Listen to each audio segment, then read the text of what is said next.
Sama mengharap ridho Allah Subhanahu wa taala, marilah kita awali dengan mengucapkan basmalah di malam pertemuan ketiga ini bersama Ustadz Gun Syihabuddin. Bismillahirrahmanirrahim.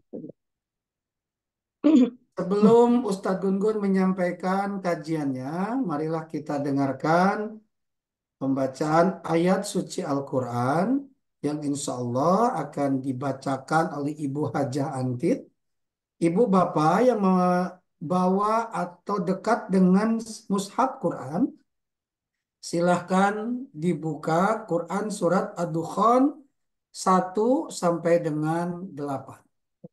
Sekali lagi bagi ibu bapak yang dekat dengan Al-Quran atau sedang memegang Al-Quran atau membuka alat komunikasinya yang ada gadgetnya online Al-Quran, silakan dibuka surat Quran, Quran surat Ad-Dukhan 1 sampai dengan 8. Insya Allah akan dibacakan oleh Ibu Hajah Antit.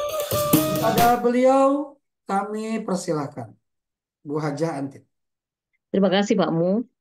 Assalamualaikum warahmatullahi wabarakatuh. Waalaikumsalam warahmatullahi wabarakatuh. A'udzu billahi minasyaitonir rajim. Bismillahirrahmanirrahim. Hamim. Wal kitabil mubin.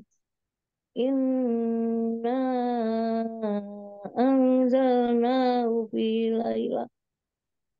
lailatin mubarakah fi lailatin mubarakatin inna kunna mundirin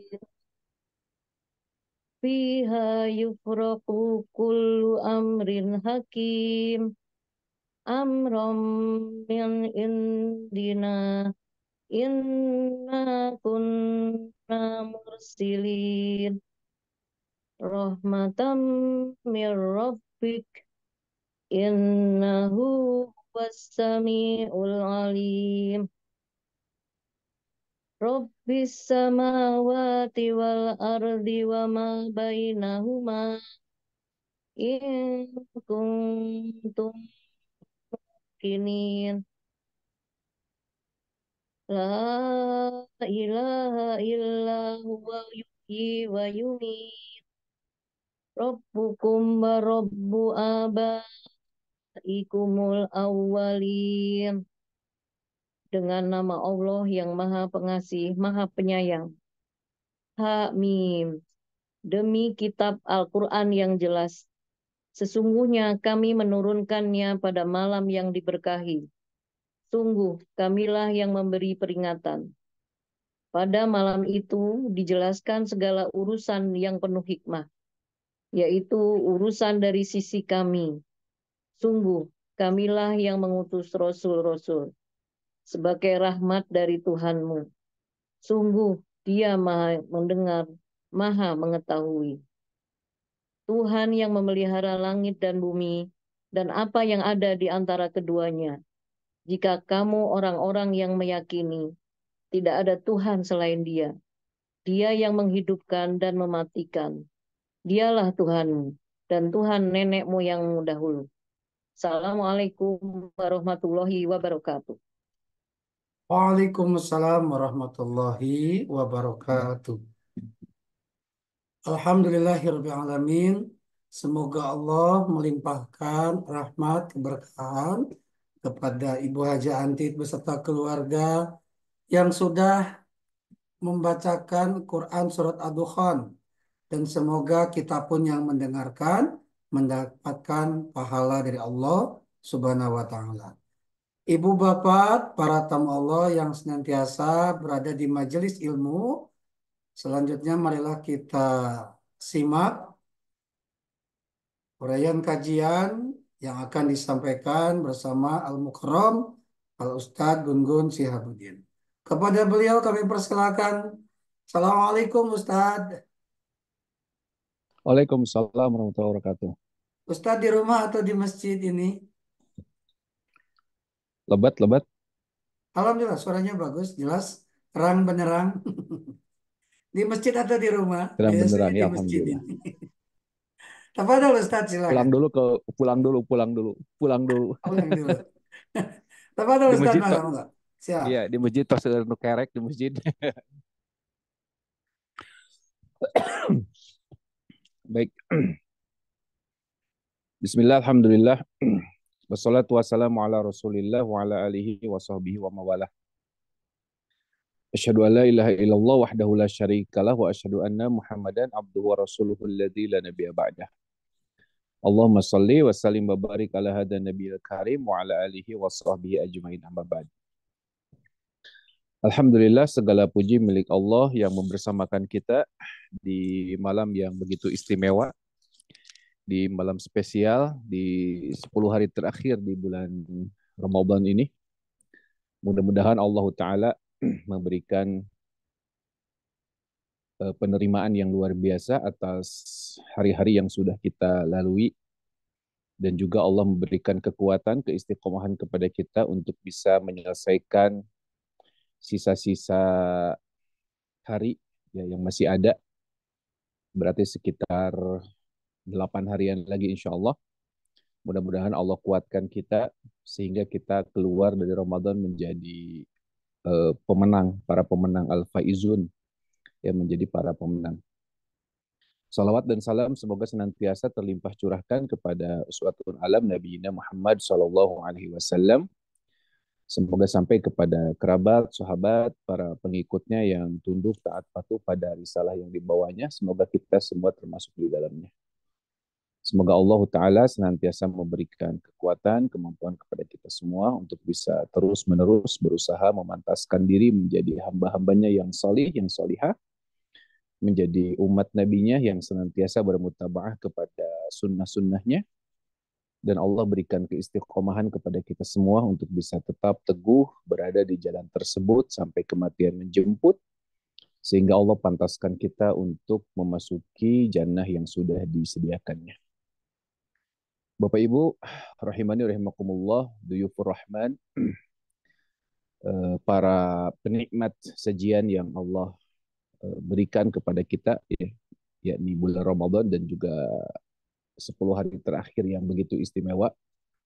Alhamdulillah atas izinnya kita semua bisa bergabung di sini, berkumpul di sini. Tentu saja dalam rangka mengisi detik-detik ya, malam yang istimewa, karena malam 10 hari terakhir di bulan Ramadan ini malam yang terbaik dibandingkan dengan malam-malam selama 1 tahun. Kenapa? Karena di dalamnya ada malam yang diincar oleh para salafus salih, ya, para nabi, para sahabat, para tabi'in, sehingga mereka di malam-malam akhir ini mengisinya dengan amal salih, ya, mengisinya dengan amal salih, dengan aktivitas kebaikan. Kenapa? Karena malam ini adalah malam yang begitu berharga. Seandainya kita bertepatan melakukan amal salih di dalamnya, salah satunya kita berkumpul ya, seperti ini, halaqatut ta'lim, ya, melakukan halaqah meskipun secara online, tapi tetap ini disebut sebagai mudah-mudahan tetap disebut sebagai Raudhah min Riyadil Jannah, salah satu di antara taman surganya Allah. Karena kata Ibnu Taimiyah, barang siapa yang tidak mengusahakan diri, tidak eh, memaksakan dirinya untuk masuk di salah satu taman surganya Allah di dunia, yakni majelis ilmu, maka dia akan sulit untuk bisa masuk ke taman surga yang sesungguhnya, yakni nanti di yaumil akhir. Dan mudah-mudahan Allah Ta'ala mencatat kita semua di sini sebagai orang-orang yang memang berusaha ingin mendapatkan kebaikan, ingin mendapatkan malam Lailatul Qadar yang kadarnya ini lebih baik daripada khairun min alfi syahr, lebih baik daripada 1000 bulan atau sekitar 83 tahun lebih. Nah, ikhwatu iman, a'azzani Allah wa iyyakum ajma'in. Tema kita pada malam hari ini juga tentu saja berkenaan dengan malam Lailatul Qadar, ya, ciri dan juga keutamaannya. Ikhwatu iman, kenapa malam Lailatul Qadar ini begitu istimewa?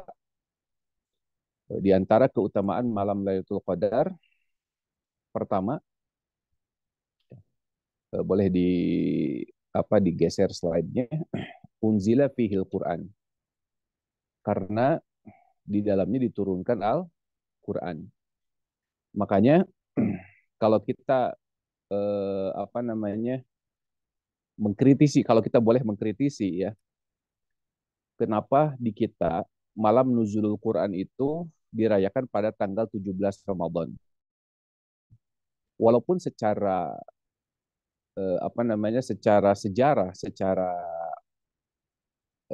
tarikh ya, ataupun dari sisi penelitian kualitas hadis yang menyebutkan bahwa malam Lailatul Qadar turun pada tanggal 17 itu ada, betul ya, bahwa sebagian ulama mengatakan bahwa malam Lailatul Qadar itu turun tanggal 17 dan ini berkenaan dengan turunnya Al-Qur'an. Itu ada riwayat seperti itu.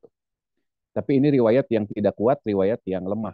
Sehingga kalau kita kritisi berdasarkan hadis-hadis yang sahih, maka sebetulnya eh, turunnya Al-Quran pada tanggal 17 Ramadan ini perlu dikritisi kembali ya, perlu direvisi kembali. Karena ayat-ayat yang menyebutkan ya inna anzalnahu fi lailatul qadar, sesungguhnya Al-Quran itu diturunkan pada malam Lailatul Qadar. Dan malam Lailatul Qadar berdasarkan hadis-hadis yang sahih itu adanya di 10 hari terakhir bulan Ramadan. Sementara tanggal 17 itu adanya di 10 hari kedua bulan Ramadan. Itu hanya sebatas biar kita agak kritis aja sedikit ya Bapak Ibu rahimani rahimakumullah. Sehingga poinnya sebetulnya momentum nuzulul Quran itu bukan diingat tanggalnya sebetulnya, tetapi bagaimana kita lebih mengakrabkan diri dengan Al-Quran itu. Ya, itu dijadikan sebagai momentum sih boleh-boleh saja ya, kapanpun tanggalnya. Tapi yang paling penting bagi kita bukan hanya sebatas tanggal, tapi bagaimana kita mengakrabkan diri semakin dekat dengan Al-Quran, ya, semakin cinta dengan Al-Quran, semakin senang membacanya. Kenapa? Karena membaca Al-Quran itu merupakan ibadah yang luar biasa. Itu sedikit intermezzo ya, biar kita tahu kenapa ya tanggal 17 Ramadan. Memang betul ada riwayat bahwa malam Lailatul Qadar itu turun pada tanggal 17 Ramadan, tetapi ini riwayat yang tidak terlalu kuat, ya lemah. Dan dikalahkan oleh riwayat-riwayat yang lebih kuat bahwa turunnya Al-Quran itu pada malam Lailatul Qadar yang hadis-hadis sahih menunjukkan Lailatul Qadar itu turun di 10 hari terakhir. Nah ini yang pertama ikhwati iman. Kenapa Lailatul Qadar itu begitu istimewa? Karena di dalamnya diturunkan Al-Quran. Sebagaimana di dalam ayat Quran surah Al-Qadar, ayat yang pertama, A'udzubillahi minasyaitonirrajim, Inna anzalnahu fi lailatul qadar. Sesungguhnya kami menurunkan Al-Quran pada malam Lailatul Qadar. Juga nanti di ayat surah Ad-Dukhan juga sama ya. Inna anzalnahu, kami menurunkan Al-Quran itu pada malam yang penuh keberkahan, yakni malam Lailatul Qadar. Jadi yang pertama, ikhwatul iman, malam Lailatul Qadar malam yang istimewa karena diturunkan Al-Quran dan segala sesuatu yang berkenaan dengan Al-Quran atau dikaitkan dengan Al-Quran, maka sesuatu itu akan menjadi istimewa. Ya, bulan Ramadan, bulan yang istimewa karena diturunkannya Al-Quran. Yang lebih spesifiknya, turun pada malam Lailatul Qadar. Manusia terbaik, siapa? Atau Nabi terbaik, Nabi Muhammad SAW. Kenapa? Karena beliau menerima wahyu Al-Quran. Malaikat terbaik siapa? Jibril alaihissalam. Kenapa? Karena Jibril membawa pesan-pesan Al-Quran untuk disampaikan kepada Nabi Muhammad SAW. Dan manusia umum yang terbaik siapa? Mereka yang ta'allam Al-Quran wa'allam. Mengajarkan Al-Quran, mempelajari Al-Quran dan mengajarkannya. Makanya ikhwatu iman, para ulama mengatakan bahwa waktu terbaik untuk mengkhatamkan Quran, bukan keharusan. Waktu terbaik untuk mengkhatamkan Al-Quran adalah pada malam-malam ini, ikhwati iman, pada malam-malam Lailatul Qadar ini. Jadi kalau bisa nih, kalau kita punya kemampuan, maka hidupkan malam-malam Lailatul Qadar ini, ya di 10 hari terakhir ini, kita coba bikin target supaya kita bisa khatam Al-Quran. Nah ini luar biasa. Kenapa? Karena kita sedang memuliakan malam yang di dalamnya diturunkan Al-Quran. Begitu. Kemudian yang kedua, ikhwati iman, annaha lailatul mubarakah. Di dalamnya ada malam yang diberkahi. Ya, jadi keutamaan malam Lailatul Qadar pertama apa yang keduanya apa? Malam yang diberkahi, penuh keberkahan. Saking penuh keberkahannya, ya, maka banyak para malaikat yang turun. Malaikat yang turun ke bumi itu berjejalan ikhwati iman. Makanya kalau kita nanti ya kita loncat sedikit kepada ciri malam Lailatul Qadar, itu kata Nabi Shallallahu alaihi wasallam, kenapa ketika terjadinya malam Lailatul Qadar, besok paginya itu matahari tidak terlalu terik.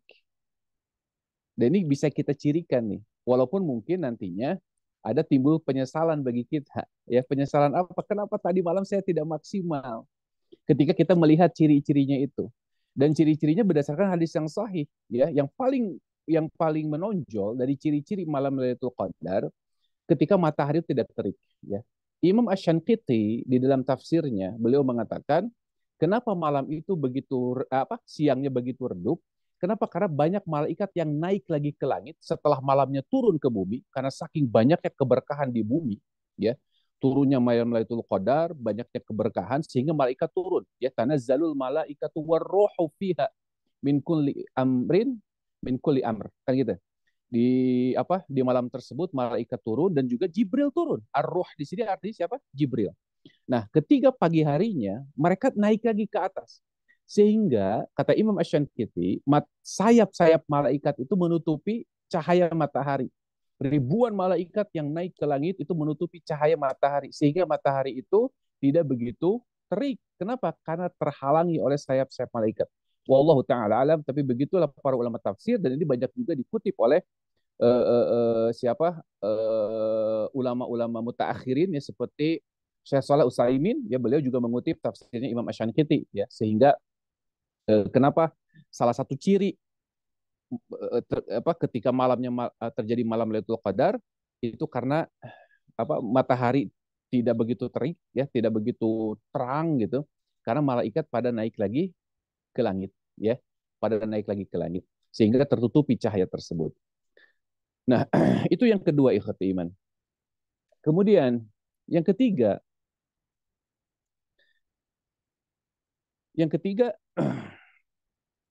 yuqaddirullahu subhanahu wa ta'ala fiha kullama huwa kainul fis sana.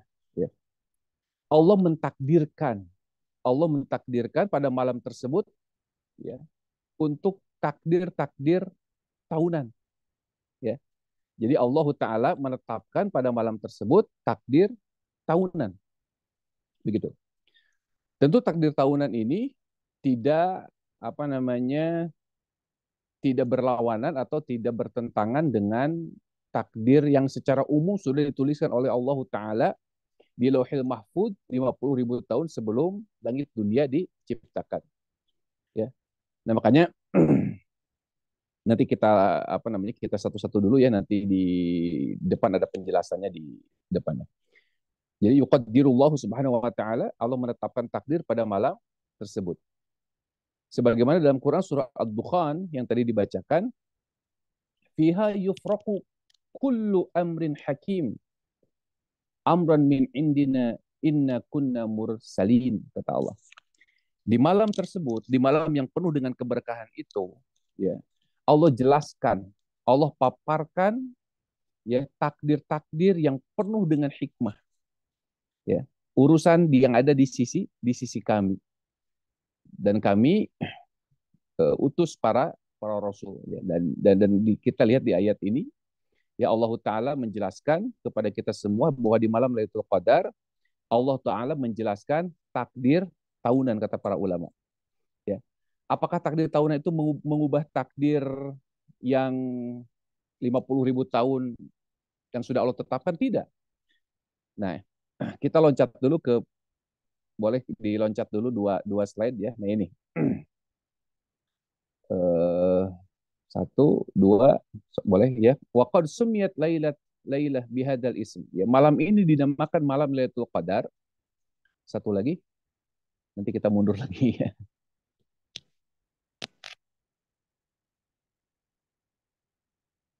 Ya. Satu lagi teh, boleh.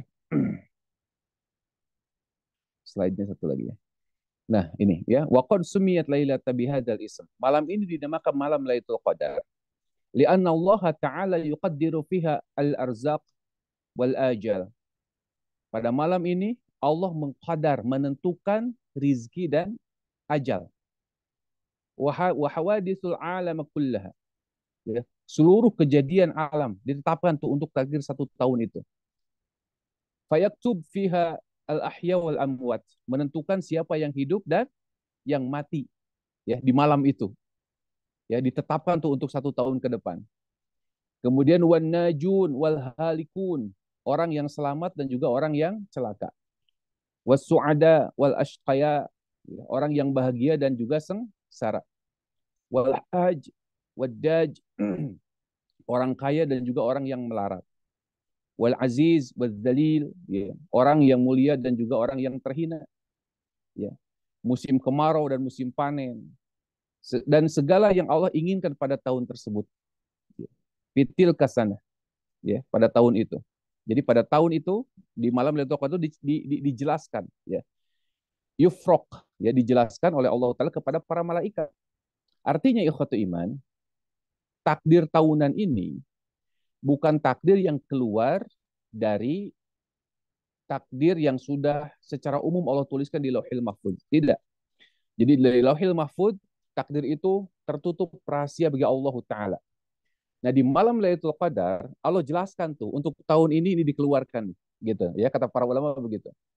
Jadi untuk 1 tahun ke depan ini siapa saja yang meninggal, ya, siapa saja yang akan bahagia, siapa saja yang selamat, siapa saja yang celaka, siapa saja yang bahagia, siapa saja yang sengsara, ya, yang melarat, yang kaya, itu ditetapkan pada malam malam itu, ya, takdir itu.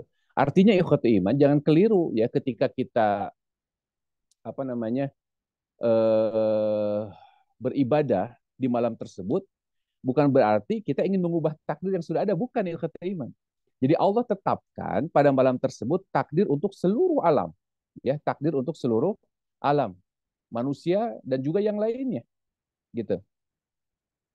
Nah, sementara bagi kita, ketika kita mengisi malam tersebut dengan ibadah, karena tadi malam ini adalah malam yang penuh dengan keberkahan, sehingga ketika kita beribadah di dalamnya itu senilai dengan 83 tahun, bukan untuk mengubah takdir yang ada, bukan loh, ya. Cuman di malam tersebut Allah menetapkan takdir untuk 1 tahun ke depan, gitu loh, ya. Jadi sekali lagi, ibadah kita di malam Lailatul Qadar bukan untuk mengubah takdir. Ya, kenapa? Karena takdir itu sudah ditetapkan secara umum yang 50.000 tahun sebelum langit dan bumi diciptakan. Nah, sementara pada malam Lailatul Qadar, Allah menjelaskan kembali kepada para malaikat apa yang dikehendakinya yang sesuai dengan takdir yang bersifat umum yang ada di Lauhil Mahfuz. Ya, Allah Ta'ala alam. Nah, ini salah satu di antara keberkahan malam Lailatul Qadar. Baik, kita mundur lagi, punten ya, ke slide yang eh, sebelumnya ya, slide yang ketiga teh, punten ya, mundur. Nah, nah ini ya. Nah, kemudian berikutnya di antara keutamaan malam Lailatul Qadar al ibadah fiha tafdhulul ibadah fi alfi syahr. Ya. Ibadah di dalamnya ini jauh lebih utama, jauh lebih afdol daripada ibadah 1.000 bulan. Ya. Allah Ta'ala berfirman, Lailatul Qadri khairum min alfi syahr. Malam Lailatul Qadar khair. Khair ini lebih baik, bukan sebanding, kata iman. Ya, artinya bisa melewati umur 83 tahun. Jadi khair itu lebih baik. Ya. Jadi malam Lailatul Qadar lebih baik, tapi minimal setara kan gitu. Minimal setara dengan 83 tahun. Tetapi kalau kita lihat redaksi ini, itu khairun min alfi syahr, lebih baik daripada 1.000 bulan. Ya. Nah, kalau kita lihat penjelasannya, fal ibadah fiha afdalu indallahi min ibadati alfi syahr. Ibadah di dalamnya itu lebih utama dibandingkan dengan ibadah 1.000 bulan. Gitu. Yang di luar bulan, yang di luar malam Lailatul Qadar. Dan 1.000 bulan ini itu sebanding dengan salasa wa thamanina sanah, 83 tahun wa arba'ata ashhur plus 4 bulan. Itu kalau diambil minimalnya. Tapi tentu saja kalau kita lihat redaksi ini jauh lebih baik lagi. Makanya siapa yang tidak ingin ya ketika kita mendapatkan jackpot ya. Makanya kenapa umur Nabi Muhammad ini umurnya pendek-pendek ya. Umurnya pendek-pendek. Tetapi kalau dia bisa mendapatkan keberkahan di malam tersebut, maka dia bisa melampaui umur orang-orang terdahulu yang panjang-panjang, ya kan? Makanya wajar ikhwati iman ketika Tolha bin Ubaidillah bermimpi tentang dua orang yang masuk Islam secara bersamaan. Yang satunya asyaddu ijtihadan, sangat bersungguh-sungguh sekali dalam melakukan keislamannya, bahkan matinya pun mati syahid. Sementara orang yang kedua dianggap biasa-biasa saja, matinya pun mati di atas tempat tidur biasa gitu kan, bukan mati di atas peperangan. Tetapi ketika dipanggil masuk surga, justru orang yang kedua ini yang dianggap biasa ini itu masuk surga duluan. Nah, ketika ditanyakan kepada Nabi Shallallahu Alaihi Wasallam, kata Nabi, kenapa kalian heran? Bukankah orang kedua ini masih mendapatkan bulan Ramadan? Kebayang tidak? Kalau misalkan orang itu mendapatkan bulan Ramadan, kemudian dia di dalamnya mengejar Lailatul Qadar dan dia dapatkan malam Lailatul Qadar itu, kemudian pas ya dia ibadah di malam tersebut, ini kan setara dengan 83 tahun. Betul tidak? Nah, artinya wajar ya kata Nabi SAW ketika dia mendapatkan maka dia bisa lebih baik daripada orang yang mati syahid tadi. Ya, uh, nah itu sebuah sebuah contoh, sebuah keutamaan yang harus kita kejar ya. Jangan dipertanyakan lagi atau orang yang mati syahid tadi nggak dapat Lailatul Qadar. Nah, urusannya bukan di situ ikhwatul iman. Ini hanya sebatas motivasi bagi kita untuk mengejar malam Lailatul Qadar.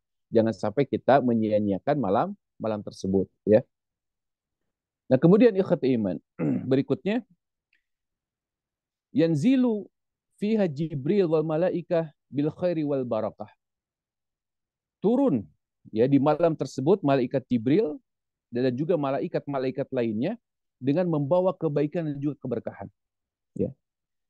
Sekarang begini ikhwatul iman, ketika satu kaum berkumpul di salah satu masjidnya Allah, majtama'a qaumun fi buyuti min buyutillah kata Nabi sallallahu alaihi wasallam, tidaklah suatu kaum itu berkumpul ya di salah satu masjid di antara masjid-masjid Allah. Kemudian wa yatadarasun yatluna alaihil Quran, dibacakan di dalamnya Al-Qur'an. Wa yatadarasunahu, kemudian ditadarusi Al-Qur'an tersebut, ya kan?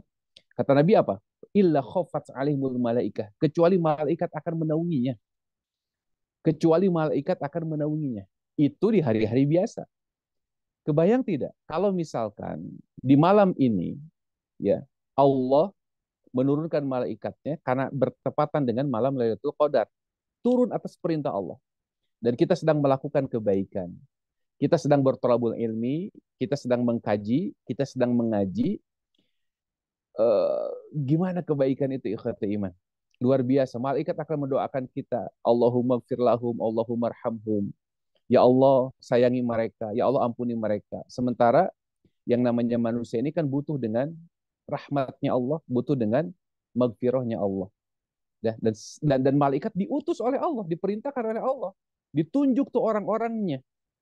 Ya bagaimana kita tidak mendapatkan kebaikan dan keberkahan? Makanya rugi kata iman ketika di malam 10 hari terakhir itu kita lalui dengan berleha-leha, rugi banget kata iman. Ya, kenapa? Karena setiap detiknya, setiap menitnya itu kesempatan yang tidak bisa kita buang percuma. Ya, makanya Ibnu Qayyim Al-Jauziyah beliau mengatakan idaatul waqt, ya, menyia-nyiakan waktu asyaddu minal qatl, lebih berbahaya dibandingkan dengan kematian. Ya. Kata Ibnu Qayyim, menyia-nyiakan waktu itu lebih berbahaya dari kematian karena menyia-nyiakan waktu itu memisahkan diri kita dengan Rob kita dan juga dengan akhirat. Sejatinya kita sebagai hamba, sebagai manusia, sebagai ibad, ya, itu diperintahkan untuk beribadah. Wa ma khalaqtul jinna wal insa illa liya'budun. Nah, ibadah itu butuh apa? Butuh waktu. Ibadah itu butuh kesempatan. Kita harus punya waktu yang spesial gitu. Ibadah itu bukan didapatkan dari waktu sisa seharusnya. Ya. Nah, makanya Allah kasih kesempatan nih. Allah kasih momentum yang luar biasa. Ya, Allah berikan 10 hari terakhir di bulan Ramadan supaya kita bisa mengisinya, mengejar keistimewaan di bulan ini. Ya, malaikat yang membawa kebaikan, malaikat yang membawa keberkahan. Begitu. Makanya rugi ikhwatul iman kalau kita menyia-nyiakan waktu, karena waktu adalah modal. Sehingga ketika kita menyia-nyiakannya, itu berarti kita sedang memisahkan diri kita dengan Rob kita. Ya, memisahkan diri kita dengan akhirat kita, dengan tujuan kita, yakni surganya Allah, jannahnya Allah. Nah, sementara kematian, kata Ibnu Qayyim, itu hanya memisahkan diri kita dengan dunia dan juga ahlinya, hanya sebatas itu. Ya, dengan kematian kita terpisah dengan dunia, dan memang dunia ini fana. Apakah kita yang dahulu meninggalkannya atau dunia yang meninggalkan kita? Yang pasti dunia itu fana, no debat, ya, tidak ada debat di dalamnya. Tetapi akhirat tujuan kita. Allah zat yang wajib kita sembah. Ketika kita menyia-nyiakan waktu, kesempatan yang seharusnya kita jadikan untuk beribadah, maka jelas ini jauh lebih berbahaya daripada kematiannya. Sementara kematian, sekali lagi, kalau kita orang-orang saleh, keluarga kita saleh, teman kita saleh, maka perpisahan di dunia tentu saja akan dipertemukan lagi nanti di yaumil akhir, di jannah insya Allah. Begitu. Ya. Kemudian fatanzilul malaikah fiha ilal ardi bil khairi wal barakah war rahmah wal maghfirah. Ya, ada 4 hal di sini disebutkan bahwa malaikat itu turun ya ke bumi ya dengan membawa kebaikan, membawa keberkahan, membawa rahmat dan juga membawa maghfirah. Dan semuanya ini kita butuhkan. Ya, tentu kebaikan di sini bukan kebaikan yang bersifat duniawi, tetapi kebaikan yang tentu saja yang harus membawa kesenangan kita nanti di yaumil akhir. Ya, keberkahan itu secara bahasa ziyadatul khair. Ya, semakin bertambah kebaikan kita, semakin bertambah ketaatan kita. Jadi kalau kita dapat malam Lailatul Qadar ikhwati iman, nah salah satu cirinya ya, kesalehan kita terjaga. Insya Allah kesalehan kita terjaga, insya Allah ya. Rahmah, kasih sayang Allah, rahmatnya Allah. Dan tentu saja kita masuk surga bukan karena amal kita, tetapi karena rahmat Allah. Kalau kita beribadah di malam yang sudah Allah janjikan, di malam yang penuh dengan keberkahan, kemudian kita bersungguh-sungguh di dalamnya, ya, pasti Allah akan memberikan rahmat kepada kita. Dan rahmat ini kita butuhkan. Maghfirah, ampunannya Allah Ta'ala. Sebagaimana yang pernah kita sampaikan, ya, maghfirah ini seperti penutup kepala yang tidak hanya sekedar menutupi, tapi juga melindungi. Ya, maghfirah ini penutup kepala. Ya, maghfirah ini satu akar kata dengan kata migfar. Migfar ini penutup kepala yang tidak hanya menutupi tapi juga melindungi. Nah, maghfirah bukan hanya sekadar menutupi dosa kita, tetapi maghfirah ini menutupi akibat buruk dari dosa-dosa kita. Nah, Hasan Al-Basri beliau mengatakan, salah satu akibat terburuk dari dosa kita adalah dicabutnya kenikmatan dalam melakukan ketaatan, ikhwati iman. Nah, bagaimana caranya untuk memperbaiki, untuk merecovery kembali? Nah, dengan adanya malam Lailatul Qadar ini. Ya, ketika kita bersungguh-sungguh, mudah-mudahan kita mendapatkan maghfirah sehingga hijab diri kita, sehingga hijab antara diri kita dengan ketaatan itu hilang. Karena salah satu akibat terburuk yang Allah berikan kepada seorang hamba yang ahli maksiat, banyak dosa yang tidak disadari mungkin tapi menumpuk ya di dalam hati seseorang. Sebagaimana kata Nabi SAW, apabila seorang anak Adam itu melakukan satu kesalahan, maka akan disimpan titik hitam di dalam hatinya.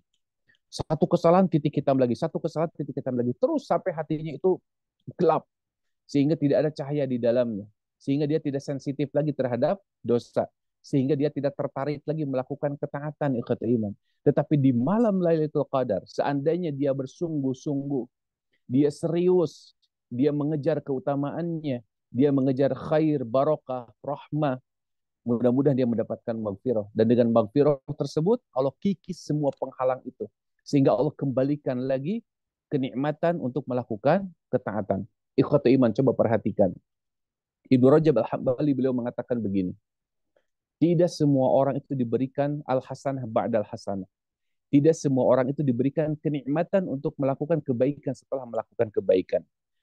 Padahal kata beliau perlu dicatat, salah satu di antara tanda diterimanya amal kebaikan seseorang adalah melakukan kebaikan setelahnya. Coba kita perhatikan ikhwati iman, ketika kita berada di sebuah masjid misalkan, seseorang ada yang begitu gampang masuk ke dalam masjid sebelum waktunya azan. Dia tahiyatul masjid dulu, ya sambil menunggu azan, dia iringi dengan dia diselingi dengan baca Quran misalkan. Setelah azan berkumandang, dia tutup Qurannya, dia ikuti suara muazin, ya kan? Kemudian setelah selesai azan, dia berdoa azan. Setelah berdoa azan, ya, kemudian dia sholat qobliyah. terus kebaikan demi kebaikan dia rangkai, dia satukan menjadi satu paket ikhwatul iman. Ada orang yang seperti itu. Ya, setelah selesai sholat dia tutup dengan zikir. Setelah zikir dia sholat ba'diyah. Setelah ba'diyah mungkin dia baca Quran lagi. Terus gitu ya, ngalir hidupnya itu, dinikmati ya ibadah atau apa namanya hubungan dia dengan Allah Taala. Tapi coba ada orang-orang yang begitu tiba waktu azan dia susah untuk menggerakkan kakinya, ya boro-boro mau datang ke masjid ya untuk bergerak saja menyegerakan wudhu juga susah. Nah ini hati-hati ikhwati iman ya, ini apa magfirah belum dia dapatkan itu ya. Kenapa? Karena tadi ya salah satu penghalang kenikmatan kita untuk melakukan ketaatan adalah tadi kita tidak memiliki magfirah karena terlalu banyak dosa ya. Ada sehabis sholat itu langsung buka HP, misalnya boro-boro zikir langsung buka HP ya, ngecek sesuatu yang tidak ada faidahnya ya, seolah-olah kita ini orang paling paling sibuk sealam dunia, ngecek HP, ngecek WA, dilihat di scroll satu-satu, Allahu Akbar ya. Apa coba poinnya? Tapi kita merasa sok sibuk dengan itu, kita merasa aman dengan itu, kita merasa paling saleh dengan hal itu. Padahal ingat ikhwati iman, kebaikan itu harus disusul dengan kebaikan. Tidak semua orang mendapatkan hidayah itu. Nah, makanya kita butuh dengan magfirah untuk mengikis tadi penghalang kenikmatan. Jadi, dan nikmat terbesar yang Allah berikan kepada seorang muslim adalah lazzatut ta'ah, kelezatan dalam melakukan ketaatan. Dan bisa kita usahakan ketika apa? Ketika malam ini. Ya, nanti sampai 10 hari terakhir. Pilih ikhwatu iman. Ya, kalau kata Nabi SAW itu setidaknya kalau kita tidak mampu untuk 10 hari terakhir, minimal di malam-malam ganjilnya. Ya kan? Gitu. Baik, selanjutnya Lailatul Qadar salam. Malam Lailatul Qadar malam penuh dengan keselamatan. Ya. Sebagaimana Allah Taala dalam Quran surah Al-Qadar, salamun hatta matla'il fajr.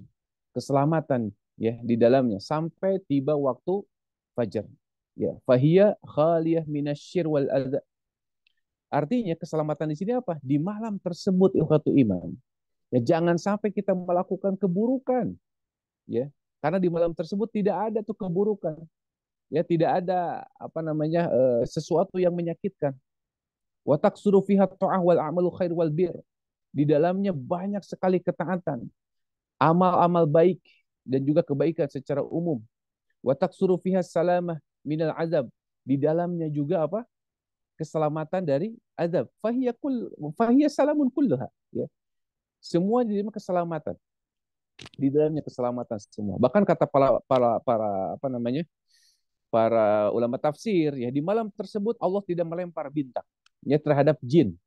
Ya, Allah tidak melempar bintang terhadap jin yang durhaka, nggak ada. Benar-benar tenang di malam ini. Ya, tidak ada keburukan sama sekali di malam Lailatul Qadar itu. Makanya ikhwati iman, hati-hati itu ya. Ketika kita ada undangan bukber misalkan ya, hati-hati nih. Walaupun ini perkara mubah, ya, bukber itu kan perkara mubah. Tapi ketika di malam itu ya, kita melakukan satu aktivitas yang jauh dari ibadah, yang jauh dari ketaatan, hati-hati. Allah sendiri saja, kata para mufasir, Allah melempar jin dengan bintang-bintang itu. Tidak ada bintang yang dilempar. Ya, padahal dalam Quran surah jin, ya, ketika ada jin yang nakal itu dilempar dengan bintang. Ya, Syihabar Rasoda ya dalam Quran surah jin. Tetapi di malam ini malam penuh dengan kedamaian. Ya, malam penuh dengan ketenangan, malam yang penuh dengan keselamatan. Makanya nanti kita bisa lihat ciri fisik ketika terjadi Lailatul Qadar, tenang, sejuk, damai. Memang begitulah. Ya, tidak ada keburukan sama sekali di malam itu. Makanya sungguh terkutuk ya, sungguh terlanat ketika di malam-malam ganjil ada manusia-manusia yang berbuat keburukan. Ya, sungguh terlanat, sungguh terkutuk ya orang-orang yang seperti itu. Hatta matlail fajr, sampai waktu fajar keselamatan. Baik, ya itu di antara keutamaan malam Lailatul Qadar. Nah, kemudian ikhwatu iman, eh, boleh lanjut ya. Kapan terjadinya? Kapan terjadi malam Lailatul Qadar? Banyak hadis-hadis yang yang berbicara kapan terjadinya malam Lailatul Qadar. Pertama, ikhwatu iman, kita bisa lihat di hadis yang secara umum ya, kata Nabi SAW, apa carilah malam Lailatul Qadar itu pada malam-malam terakhir, ya, di 10 hari terakhir. Makanya kalau kita lihat hadis-hadis Nabi Shallallahu Alaihi Wasallam, pertama, ya, kalau kita rinci pada malam ke-21, kalau kita lihat hadis tadi, yang hadis yang paling sahih yang terjadi pada apa namanya yang terjadi maaf, kalau kita lihat hadis-hadis sahih, ya, kapan terjadinya malam Lailatul Qadar, maka yang paling sahih di antara hadis-hadis yang ada, malam Lailatul Qadar itu terjadi pada 10 hari terakhir, ya. Dan kalau kita spesifikkan lagi, malam-malam tersebut ada di malam-malam ganjil. Ada di malam-malam ganjil, ya. Pertama, boleh di slide ininya apa? PowerPoint-nya, ya. Pada malam ke-21 pada bulan Ramadan. Hadis riwayat Imam Bukhari dan Imam Muslim. Ya. Kata beliau, kata Abu Sa'id Al-Khudri, ini dari Abu Sa'id Al-Khudri, kata beliau, Rasulullah SAW melakukan i'tikaf pada 10 hari pertama di bulan Ramadan. Dan kami pun beriktikaf bersamanya. Lalu Jibril datang dan berkata, sesungguhnya apa yang kamu minta ada di depanmu. Lalu Rasulullah SAW bersabda, berkhutbah, ya, pada hari yang ke-20 di bulan Ramadan. Dan beliau mengatakan, barang siapa yang iktikaf bersama Nabi, pulanglah. Karena sesungguhnya aku telah diperlihatkan Lailatul Qadar. Dan aku sudah lupa. Lailatul Qadar akan terjadi pada 10 hari terakhir pada malam ganjilnya. Dan aku sudah bermimpi bahwa aku bersujud di atas tanah dan air. Saat itu atap masjid terbuat dari pelepah daun dan pohon kurma. Dan kami tidak melihat sesuatu pun di langit. Lalu tiba-tiba muncul awan. Dan kami pun dihujani. Lalu Rasulullah SAW sholat bersama kami. Sampai-sampai aku melihat bekas tanah dan air yang melekat di dahi dan ujung hidungnya sebagai pembenaran mimpinya. Nah, ini di malam 20, kata iman. Ya, Nabi bersabda, ternyata kata Nabi SAW, pas malam 21 terjadi Lailatul Qadar. Tetapi ini bukan menjadi poin, ya, bukan menjadi poin bahwa malam Lailatul Qadar selalu pada tanggal 21, bukan. Tapi ini apa namanya? Sebagai dalil bahwa Lailatul Qadar itu terjadinya di malam-malam ganjil. Ya, terjadinya di malam-malam ganjil. Nah, ini hadis yang pertama yang menunjukkan bahwa Nabi SAW bermimpi di malam ke-21. Dan ternyata pada pagi harinya, ya, beliau sholat sebagaimana apa yang sesuai dengan mimpinya. Ya, itu hadis yang pertama. Ini slide-nya satu lagi, ya. Yang kedua, pada malam ke-23 pada bulan Ramadan. Hadis riwayat Imam Muslim, ya, dari Abdullah bin Unais. Kata Nabi SAW, sesungguhnya Rasulullah SAW bersabda, aku telah diperlihatkan Lailatul Qadar, kemudian aku dibuat lupa, dan aku bermimpi bahwa aku bersujud di atas tanah dan air, maka kami pun dihujani pada malam yang ke-23. Rasulullah SAW bersalat bersama kami, kemudian beliau pun pergi sedangkan bekas air dan tanah masih melekat di dahinya. Dan ini hadis dari Unais, ya, Abdullah bin Unais, yang diriwayatkan oleh Imam Muslim bahwa malam Lailatul Qadar terjadi pada malam 23. Ya. Nah, kemudian dalam hadis yang lain, itu terjadi pada malam ke-25. Ya, kata Nabi SAW, Lailatul Qadar malam yang ke-24. Ya, apa malam yang ke-25. Ya, gitu. Dan kata Nabi SAW dalam hadis yang lainnya, carilah Lailatul Qadar di bulan Ramadan pada 9 malam yang tersisa. 7 malam yang tersisa, 5 malam yang tersisa. Ya, begitu. Kemudian hadis berikutnya menyebutkan pada malam ke-27 di bulan Ramadan. Dan di malam ke-27 ini banyak sekali cocokologi, ya, berkenaan dengan ayat suratul Qadar, ya. Ada kalimat hiya, dan kalimat hiya ini itu urutannya yang ke-27, ya. Dan ini dan ini masyhur di kalangan para ulama ikhwati iman, ya. Tapi itu cocokologi, ya. Maksud cocokologi apa? Ya, tadi kan ada hadis-hadis sebelumnya bahwa Lailatul Qadar pernah terjadi pada malam 21, Lailatul Qadar pernah terjadi pada malam 23, pernah terjadi pada malam 25. Nah, juga pernah terjadi pada malam 27, gitu. Nah, sementara yang 27 ini itu ada apa namanya, ada cocokologi lah dengan ayat di Quran suratul Qadar. Ya, tapi yang jelas kita sandarannya bukan cocokologi ya. Sandaran kita adalah hadis Nabi SAW dan memang betul pernah terjadi pada malam ke-27 ya, dari Abdullah bin Asim bin An-Nujud. Mereka mendengar dari Zin bin Hubeish ya, dari Ubay bin Ka'ab. Sesungguhnya saudaramu Ibnu Mas'ud berkata, barang siapa yang mendirikan salat malam selama setahun, pasti akan mendapatkan Lailatul Qadar. Ubay bin Ka'ab berkata, semoga Allah merahmatinya. Beliau bermaksud agar orang-orang tidak bersandar pada malam tertentu untuk mendapatkan Lailatul Qadar. Walaupun beliau sudah tahu bahwa malam Lailatul Qadar itu di bulan Ramadan dan ada pada 10 malam terakhir dan pada malam yang ke-27. Ya, kemudian udah Ubay bin Ka'ab bersumpah tanpa insya Allah ya, dan yakin bahwa malam itu adalah malam yang ke-27. Aku, kata Zir, berkata, dengan apa sehingga engkau berkata demikian, wahai Abdullah al-Munzir? Beliau berkata, dengan tanda yang pernah Rasulullah SAW berikan kepada kami, yaitu matahari terbit pada pagi harinya tanpa sinar yang terik. Ini terjadi pada malam 27. Gitu kan? Nah, ini artinya ikhwati iman, kalau kita lihat hadis yang sangat masyhur, sangat populer, kata Nabi, carilah Lailatul Qadar pada 10 hari terakhir. Kalau engkau tidak mampu, maka carilah di malam-malam ganjil. Dan ternyata malam-malam ganjil ini itu didukung oleh hadis-hadis yang sahih ya, baik itu di malam 21, malam 23, 25, 27 ataupun yang terakhir di malam 29 ya.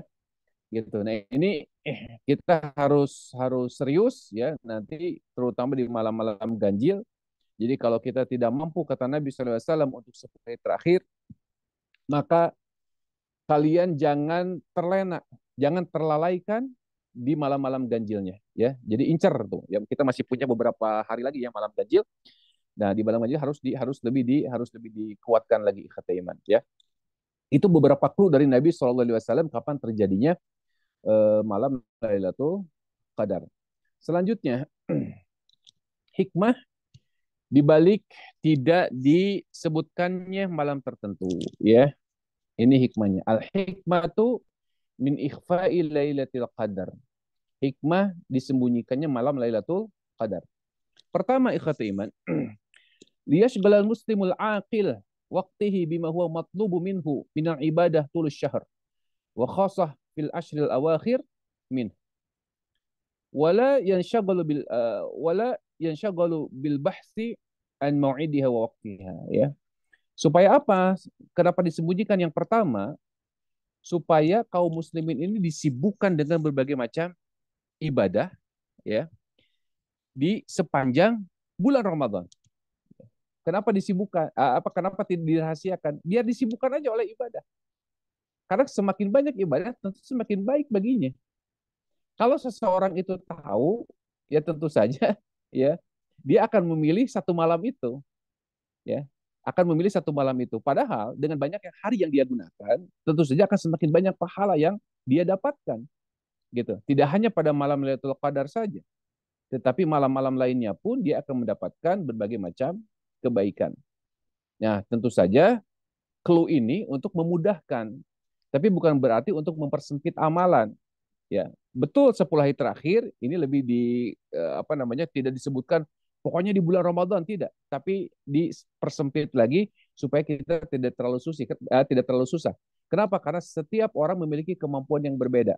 Ya, ada orang yang konsisten ya selama 30 hari ya kuat ibadahnya. Ada orang yang begitu. Tetapi ada sebagian orang yang mungkin harus kerja ya di 20 hari pertama harus kerja, masih harus kerja. Baru dia bisa mengambil cuti di 10 hari terakhir ya. Saya ikut iman ketika saya masih dulu tinggal di Melbourne ya, itu banyak kawan-kawan saya yang ex-mood gitu ya, eksekutif muda, jamaah ya bukan temen ya, jamaah saya mah bukan eksekutif muda dulunya juga. Ini teman-teman saya yang mereka kerja kantoran gitu, mereka justru sengaja ya, ketika mereka punya waktu untuk cuti, untuk mengambil libur, itu dipakai buat apa? Buat 10 hari terakhir bulan Ramadan. Luar biasa mereka itu, ya, gitu. Sengaja mereka ngambil cutinya untuk sibuk ibadah di masjid, ya, bukan untuk liburan. Dan kalau di sana ada satu masjid, ikhwati iman, ada satu masjid, masjid orang Libanis atau orang Turki gitu ya. Jadi di sana itu ketika ada orang yang mau itikaf, maka itu ada istilahnya itu ada ikatan moral ya bahwa dia harus itikaf selama 10 hari, tidak boleh bawa gadget. Ya tidak boleh bawa gadget. Kenapa? Karena banyak juga di kita itikaf di masjid tapi masih buka laptop. Itikaf di masjid tapi masih ada urusan dengan dunia. Nah, ini bukan itikaf ini. Itikaf itu ikhwati iman memutus diri kita sementara dengan dunia. Itu namanya itikaf. Kenapa? Karena itikaf itu fokus untuk ibadah semuanya, gitu. Nah, makanya di masjid itu ya tidak boleh ada orang yang buka WA, tapi ini kan perjanjian moral, gitu. Jadi kalau misalkan ketahuan ya di blacklist dan mereka ini menyiapkan segala sesuatunya, dilayani. Jadi jamaah yang itikaf itu dilayani. Ya setiap malam yang sedang ngaji Quran didatengin, ya mau minum kopi katanya gitu kan. Dia nggak perlu ke dapur, didatengin sama orang-orangnya, ya didatengin sama orang-orangnya, sama panitianya. Mau makan apa, mau pizza, dibeliin itu.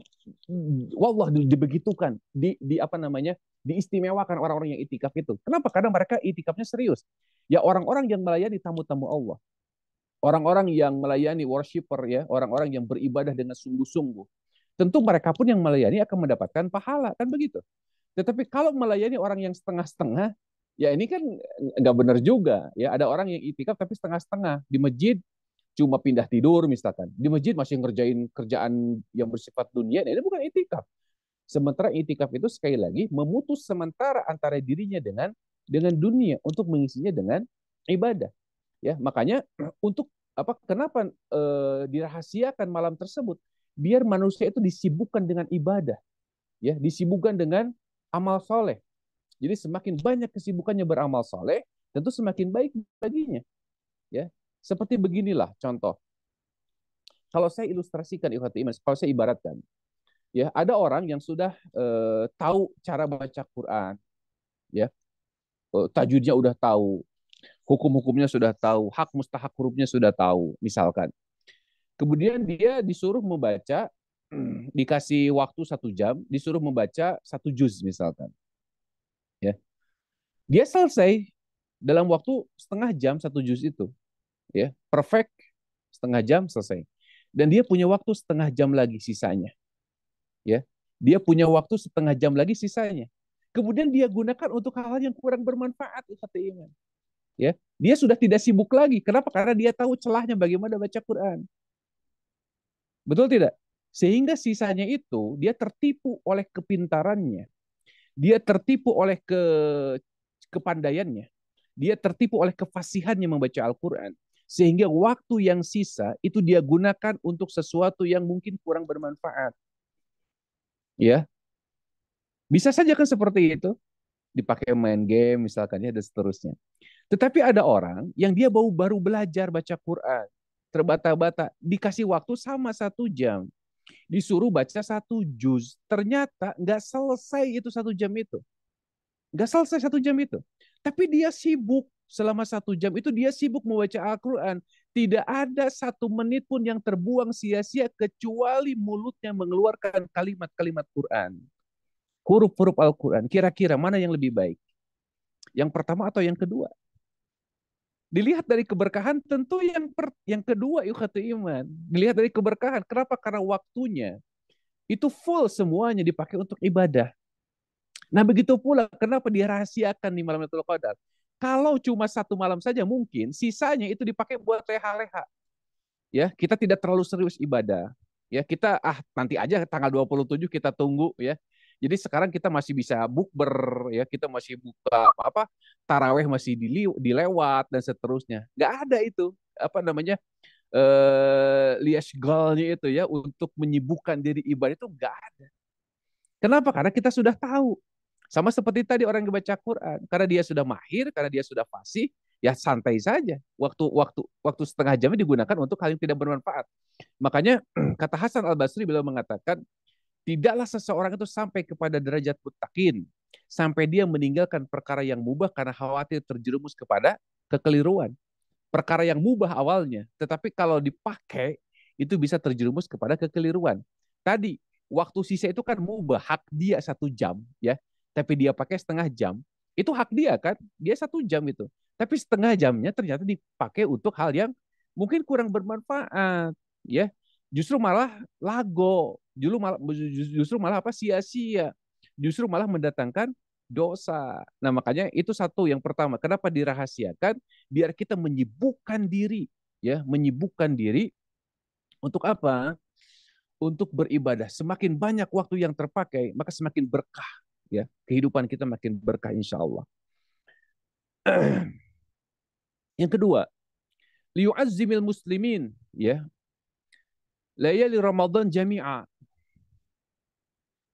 untuk biar orang muslimin itu, ya, biar kaum muslimin itu mengagungkan seluruh bulan Ramadan, ya, dari mulai hari pertama sampai dengan hari terakhir.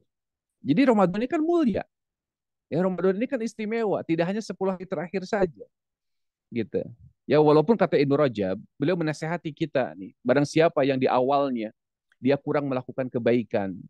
Ya ini motivasi ya dari Ibnu Rajab, barang siapa yang di awalnya dia dia kurang melakukan kebaikan, dia masih disibukkan dengan urusan-urusan dunia, ibadahnya sangat minimalis, maka ketika masih ada waktu yang tersisa, maka manfaatkanlah waktu yang tersisa itu. Karena benar kata Nabi SAW, innamal a'malu bi khawatimiha. Sesungguhnya amal itu dilihat di penutupannya, di ujungnya, ya di akhirnya. Betul itu. Tetapi sekali lagi, jangan sampai kita bersakan kapan malamnya. Ya, nah makanya kenapa dirahasiakan? Biar apa? Biar kita mengagungkan seluruh bulan Ramadan ini, ya. Hari-harinya kita agungkan, kita sibukkan dari mulai hari pertama sampai dengan hari terakhir, tidak hanya di malam Lailatul Qadar saja. Yang ketiga, ikhwati iman. Untuk apa? Supaya orang Islam itu, kaum muslim itu dijauhkan dari maksiat. Yang ketiga, supaya dijauhkan dari maksiat. Kalau orang punya keinginan untuk mendapatkan sesuatu yang begitu istimewa, maka dia tidak akan terpalingkan perhatiannya kepada sesuatu yang lain. Kalau dia punya tujuan ya untuk mengejar, misalkan dia berburu, ingin mengejar apa namanya binatang buruannya itu berupa apa misalkan, maka dia tidak akan tertarik oleh binatang yang melewati, oleh binatang yang apa namanya yang tidak sengaja dia lihat, enggak. Kenapa? Karena tujuannya jelas, tujuannya pasti. Nah begitu pula kaum muslimin, ketika Allah menjanjikan ada malam yang lebih baik daripada 1.000 bulan, malam yang penuh dengan kebaikan, keberkahan, rahmat dan maghfirah, ya, maka tidak mungkin orang yang berakal, seorang muslim yang berakal, itu terpalingkan perhatiannya dari sesuatu yang begitu istimewa ini. Jadi tidak mungkin dia berbuat maksiat, ikhwati iman. Tidak mungkin. Ya, kalau dia ini orang muslim yang benar-benar menggunakan akalnya. Gitu. Kemudian yang keempat, kata para ulama, kenapa dirahasiakan? Biar orang muslim ini nanti mendapatkan hasil yang istimewa, ya. Pahala atas kesungguhannya dalam mencari malam Lailatul Qadar. Jadi tidak hanya Lailatul Qadarnya saja yang dia dapatkan, tetapi ijtihadnya dia, ya, kesungguhannya dia dalam mendapatkannya yang dia mulai minimal di 10 hari terakhir ini, itu akan berbuah pahala, ya. Betul kata Nabi SAW, ya, cari di malam-malam ganjil. Tapi kan malam-malam ganjil juga kalau diakumulasi kan lumayan tuh, ada berapa malam tuh, 21, 23, 25, 27, ada 5 hari, minimal 5 hari, ya. Dan Allah akan menilai, ya, bagaimana kesungguhan kita dalam mencari malam malam tersebut, ya. Kemudian yang kelima, ini sebagai penekanan juga, ya, betapa lemahnya ilmu kita manusia. Ya, kata Allah, ini a'lamu ma la ta'lamun. Sesungguhnya aku ini mengetahui sementara kalian tidak mengetahui. Nah, ada hal-hal yang di luar kemampuan kita. Ya, ada hal-hal yang menjadi rahasia Allah. Sebagaimana masalah ruh misalkan, wa ma utitu minal ilmi illa qalila. Sesungguhnya aku memberi ilmu kepada kalian itu hanya sedikit saja. Begitu pula rahasianya malam Lailatul Qadar. Sehingga Nabi pun dijadikan lupa. Ya, dulu Nabi SAW pernah tahu tuh kapan malam Lailatul Qadar. Tapi Nabi lupa ini kapan malam ini, apa kapan Lailatul Qadar terjadi. Dibikin lupa kata Nabi sallallahu alaihi wasallam. Nah, hikmahnya kata para ulama salah satunya apa? Menunjukkan bahwa malam Lailatul Qadar tidak terjadi di malam tertentu saja, tapi bisa berubah-ubah di setiap tahunnya. Ya, maka bisa di 21, 23, 25, 27, 29, ya, dan setiap tahun bisa berubah. Tujuannya apa? Tujuannya tadi, ya, 6 poin apa 5 poin tadi harus kita apa namanya jadikan pegangan, ya, sehingga kita benar-benar disibukkan oleh amal soleh, dan amal soleh tersebut akan menjadi bukti, ya, kesungguhan kita, dan kita akan mendapatkan hasilnya tidak hanya Lailatul Qadarnya, tetapi juga apa namanya malam-malam sebelumnya yang kita disibukkan dengan amal soleh itu. Nah, makanya ikhwatul iman, ketika kita misalkan merasakan, ya, oh ini ternyata malam Lailatul Qadar. Ya bukan berarti kita stop tuh. Kalau masih ada sisa, misalkan terjadi pada malam 23 misalkan besok, ya. Wah, ternyata kita lihat nih ciri-cirinya sesuai dengan yang digambarkan oleh hadis Nabi sallallahu alaihi wasallam. Nah, bukan berarti kita berhenti di situ. Wah, kayaknya saya udah dapat nih. Ya. Nah, itu ciri yang tidak baik, kata iman. Itu ciri yang tidak tidak baik, ya. Lanjutkan terus. Kenapa? Karena orang mukmin itu tidak akan pernah berhenti. Makanya nanti kita lihat, ya, pendapat para ulama ketika orang-orang itu mendapatkan malam Lailatul Qadar. Baik, selanjutnya. Amal muslim fi Lailatul Qadar, ya. Amalan pada malam Lailatul Qadar. Ya. Amal-amal apa saja yang bisa dilakukan oleh seorang muslim pada malam Lailatul Qadar. Yang pertama, ya, al-isti'dad li ahyaiha. Ya. Yang pertama, kita harus punya perbekalan bagaimana cara menghidupkannya. Bagaimana cara menghidupkannya? Al-isti'dad li ahyaiha. Gini ikhwati iman. Kata Nabi Shallallahu Alaihi Wasallam, sesungguhnya surga itu dekat, lebih dekat daripada sendal kalian. Kata Nabi, sesungguhnya surga itu lebih dekat daripada sendal kalian. Silakan digeser itunya, ya, slide-nya. Surga itu lebih dekat daripada sendal kalian. Artinya banyak sesuatu yang bisa kita jadikan sebagai amal saleh, dan itu bisa mengantarkan kita menuju surganya Allah Ta'ala. Contoh misalkan ikhwati iman. Malam itu kan dimulai dari maghrib. Ya. Di setiap malam ganjil minimal, ya, coba kita bikin target, ya, perhatikan amal-amal apa saja bisa kita kerjakan. Kata para ulama yang termasuk isti'dad di ahyaiha itu, pertama yang paling minimal itu menjawab azan. Ya, menjawab azan. Betapa sering kita terlena menjawab azan dikarenakan gorengan, ya. Betapa sering kita terlena menjawab panggilan azan dikarenakan candil, kolak, ya, cincau, cendol, cireng, cimol, ya, cilor, wah, berbagai macam tipe C yang lainnya, ya, gitu. Cucunguk dan sebagainya. Coba, ya. Padahal kan kita masih bisa tuh menjawab adzan khusyuk mendengar, walaupun kita mungkin sambil makan, gak apa-apa, gak masalah. Ya, tapi jangan sampai perhatian kita, ihtimam kita, ya, perhatian kita hanya fokus pada makanan, sementara adzan terdengar loh. Ya, nah kata para ulama, kalau kalau terjadi di malam-malam ganjil, coba deh minimal malam-malam ganjil, perhatikan suara azan, itu amal saleh. Dan ingat ikhwati iman, ya, di dalam seruan azan itu semuanya berkaitan dengan surga, itu semuanya pahalanya surga, ya. Kata Nabi SAW, barang siapa yang mendengar azan, mendengar aja nih, ya, apa itu akan jadi saksi kebaikan azan itu. Apa azan akan jadi kebaikan bagi orang yang mendengarnya. Menyimak doang. Kemudian ketika kita menjawabnya, apa kata Nabi SAW? Barang siapa yang menjawabnya, ya, diikuti, kan begitu, ya. Maka apa? Maka baginya surga. Dakhalal jannah, dipastikan dia masuk surga. Itu baru menjawabnya, ya. Kemudian kata Nabi SAW, ketika dia apa namanya mengatakan raditu bil apa mengikutinya, ya, mengikuti suara azan itu. Kemudian setelah selesai dia mengucapkan apa la ilaha illallah, begitu muazin la ilaha illallah, kemudian dia ikuti wa anna asyhadu an la ilaha illallah wahdahu la syarika wa anna muhammadan abdu wa rasuluh. Raditu billahi robba, wa bi Muhammadir Rasulullah, wa bi Islami dina. Ya kata Nabi apa? Dihapuskan dosa-dosanya. Coba bayangkan, ya dihapuskan dosa-dosanya. Itu dari azan coba. Ya bagaimana kita tidak mendapatkan keberkahan? Kalau kalau setiap gerak-geri kita, kalau setiap detik kita itu diisi dengan kebaikan. Dari azan saja luar biasa, ya. Tadi kan dakhalal jannah ya ketika kita menjawab azan ya. Kemudian ketika mengucapkan doa tadi ya, mengikuti muazin diiringi dengan doa itu dihapuskan apa? Dosa-dosa kita ya. Kenapa? Ya kan kalau dakhalal jannah dia masuk surga tapi kan tidak menutup kemungkinan dia masuk neraka dulu kan gitu. Tapi kalau dihapuskan dosa-dosa tidak ada alasan dimasukkan ke dalam neraka. Artinya langsung masuk ke dalam surga. Ini kan keutamaan.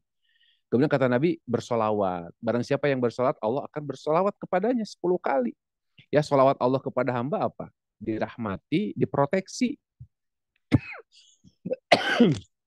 Ya, kalau Allah bersolawat kepada seorang hamba itu apa? Dirahmati dan diproteksi, dilindungi. Begitu. Ya, kemudian apa? Kita berdoa kepada Nabi Allahumma rabb hadhihi da'wati tama. Kan gitu. Disusul dengan doa itu apa? Fahalat syafaati. Halal syafaatnya baginya. Halal syafaatku baginya kata Nabi sallallahu alaihi wasallam. Nah, ini perhatikan ikhwati iman ya. Di malam-malam ganjil, di hari-hari ganjil perhatikan amalan-amalan yang sederhana yang tapi sesungguhnya amalan tersebut bisa mengantarkan kita kepada surganya Allah. Yang mengantarkan kita untuk mendapatkan rahmatnya. Begitu. Kemudian sunnah rawatib. Sunnah rawatib jangan ditinggalkan ikhwati iman. Ya ini untuk mengisi malam-malam kita. Sunnah rawatib jangan ditinggalkan. Kenapa? Karena sunnah rawatib ini begitu penting ya untuk menyempurnakan sholat wajib kita. Nah, itu beberapa hal yang dikategorikan sebagai al-isti'dad li ahyaiha.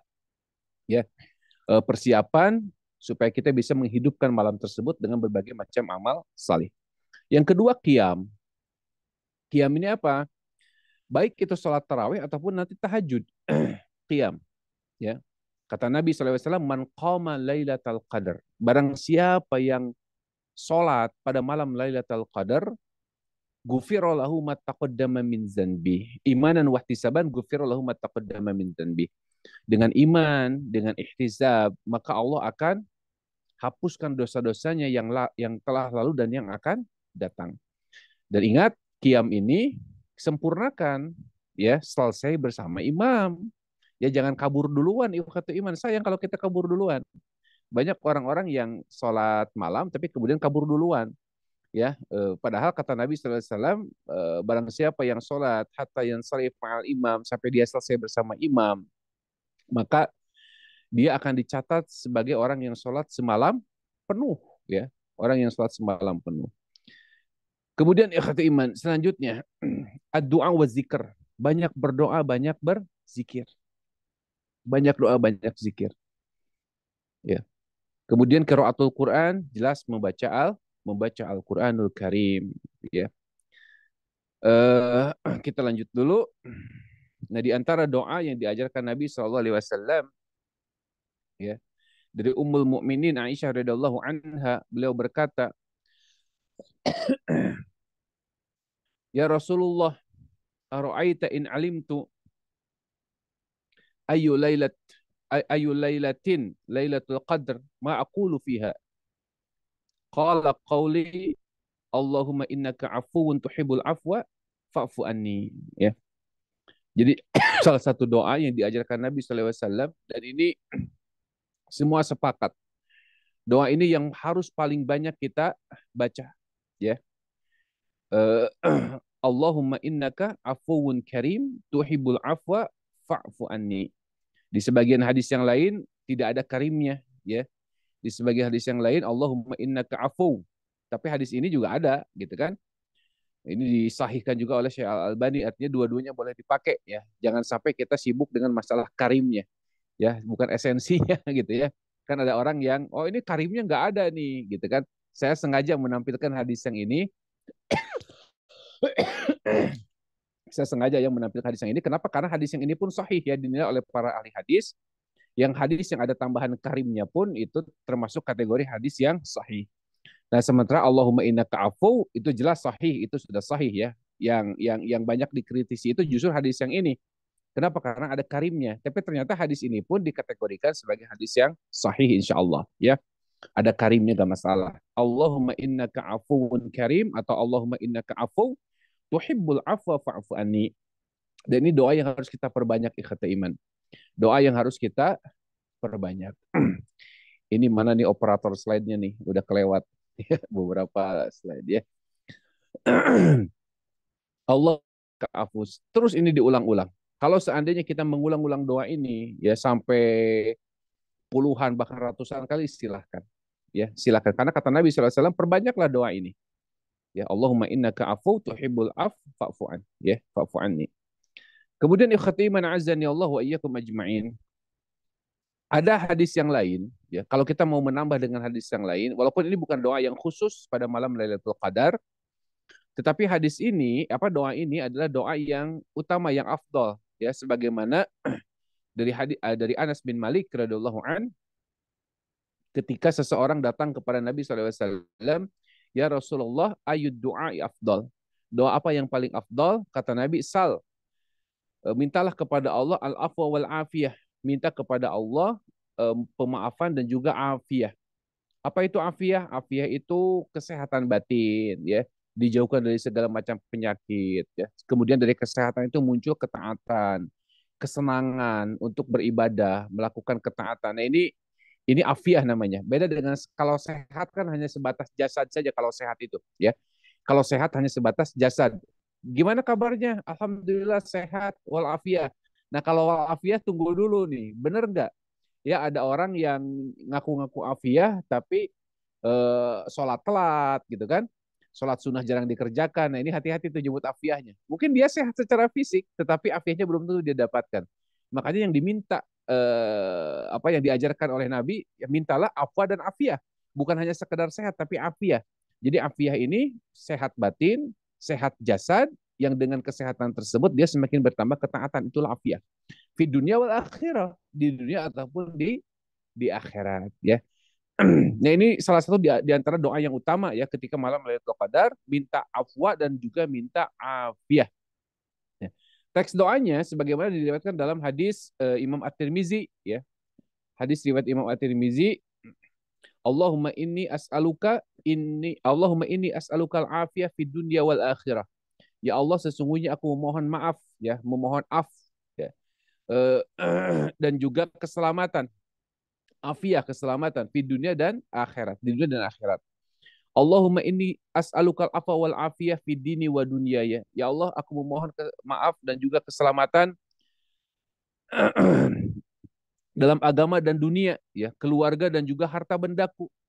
Allahumma fazni min baini yadayya wa min khalfi wa an yamini wa an shimali wa an min fawqi wa'udz bi azamatika ubtala min tahti. Ya Allah, jagalah aku dari depan, dari belakang, kanan, kiri, dari atasku. Aku berlindung dengan kebesaranmu agar tidak dibenamkan ke dalam bumi, ya. Nah, ini salah satu doa yang utama yang boleh kita baca di antara doa-doa yang lain di malam Lailatul Qadar. Tapi yang paling penting, yang paling utama adalah doa yang tadi, Allahumma innaka afu tuhibul afwa fa'fu anni. Ya, betul ya, ini doa seperti doa pagi. Ini memang doa pagi petang, betul ya. Nah, kenapa Nabi membaca doa ini pagi dan petang? Karena ini memang doa istimewa, ikhwati iman. Doa istimewa. Makanya ketika ada satu doa yang dianggap istimewa, maka tempatkan di tempat yang istimewa juga, ya. Salah satunya di malam Lailatul Qadar. Makanya saya tadi bilang, doa ini bukan doa khusus untuk malam Lailatul Qadar, bukan. Tapi ini adalah salah satu doa istimewa yang bisa kita baca di malam yang sangat istimewa. Begitu. Baik, ikhwatu iman, ya, kata Yahya bin Mu'az, beliau mengatakan, laisa bi'arif malam yakun ghayah amaluhu minallahil afu. Ya, tidak termasuk orang yang bijak ketika dia, ya, tidak pernah meminta maaf dari Allah Ta'ala. Bukan orang yang bijak, ya, ketika cita-citanya, angan-angannya itu tidak ingin mendapatkan ampunan dari Allah Ta'ala. Jadi orang bijak itu senantiasa memohon ampunan kepada Allah Ta'ala. Ya. Nah, kemudian Imam Ibn Rajab rahimahullah, beliau mengatakan, kenapa kita diperintahkan untuk memohon ampunan, ya, untuk memohon afwa, ya, pada malam Lailatul Qadar? badal ijtihad fil a'mali fiha, setelah kita bersungguh-sungguh melakukan amal soleh di dalamnya. Kenapa kita masih diperintahkan, kata Ibnu Rajab? Ya kan? Coba bayangin Ifat Iman ya. Orang yang bersungguh-sungguh saja melakukan amalan ibadah di malam tersebut dan malam-malam sebelumnya, ini masih tetap diperintahkan untuk memohon ampun kepada Allah. Bagaimana dengan yang tidak bersungguh-sungguh coba? Ya, bagaimana coba? Ya kata Ibnu Rajab, kenapa kita diperintahkan untuk memohon ampunan kepada Allah Ta'ala setelah kita bersungguh-sungguh melakukan amal soleh di dalamnya di malam-malam 10 hari terakhir. Li'annal arifin, karena sesungguhnya orang bijak itu, yajtahiduna fil a'mal, mereka bersungguh-sungguh dalam melakukan kebaikan, dalam melakukan amal soleh. Summa la yarawna li anfusihim amalan salihah, tetapi mereka tidak melihat itu sebagai amal soleh yang bisa diandalkan. Wala halan, keadaannya, wala qalan, meskipun perkataannya, ya, sehingga apa? Sehingga dia kembali kepada Allah untuk memohon kemaafan. Kenapa? Karena merasa dirinya itu al-mudzib muqsir, ya, mudnibul muqsir, sebagai orang yang masih banyak dosa dan masih banyak kekurangan. Nah, ini ciri orang soleh, kata Iman, ya. Jadi orang soleh itu ketika dia bisa beramal salih, ketika dia bisa melakukan ketaatan, bahkan full iktikaf, ya, dia tidak melihatnya itu sebagai sebuah amal soleh yang bisa diandalkan, sehingga dia masih merasa kecil, dia masih merasa sebagai hamba yang penuh dosa, yang masih banyak kekurangan. Berbeda dengan orang-orang yang takabur, baru sehari saja melakukan amal soleh, seolah-olah dia sudah melakukan amal soleh sebulan penuh. Nah, ini hati-hati, perasaan seperti itu harus dijaga, ikhwati iman. Jangan sampai sifat ujub muncul di dalam diri kita, kita giatnya baru 10 hari terakhir, kemudian dia merasa paling soleh. Kemudian dia tidak meminta ampun kepada Allah Ta'ala. Padahal kata Ibnu Rajab, orang soleh itu, sekalipun dia sudah bersungguh-sungguh selama sebulan penuh, tetapi dia tidak melihat dia pernah melakukan amal soleh. Kenapa? Karena orang soleh akan tetap melihat dirinya itu penuh dengan dosa, sehingga masih butuh ampunan dari Allah Ta'ala. Ini luar biasanya orang salih iman. Dan ini salah satu alamat tanda diterimanya orang tersebut. Ada al-wajlu. Wajlu itu artinya apa? Kegelisahan. Kegelisahan. Kalau seandainya Allah tidak memaafkan kita, seandainya Allah tidak memaafkan kami, kayak gitu, maka untuk apa amalan-amalan kami ini?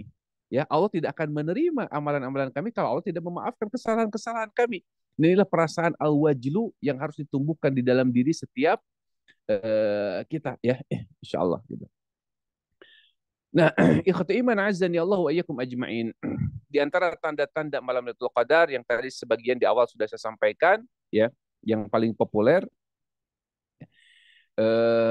matahari terbit pada pagi harinya tanpa sinar yang terik, ya, gitu. Itu satu yang paling populer, ya. Kemudian sesungguhnya Rasulullah SAW bersabda tentang tanda-tanda Lailatul Qadar, malam yang mudah, indah, ya, tidak berudara panas maupun dingin, jadi stabil, ya.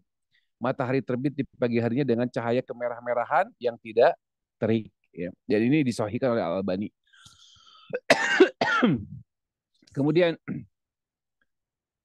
sesungguhnya aku pernah diperlihatkan bermimpi Lailatul Qadar, kemudian aku dibuat lupa.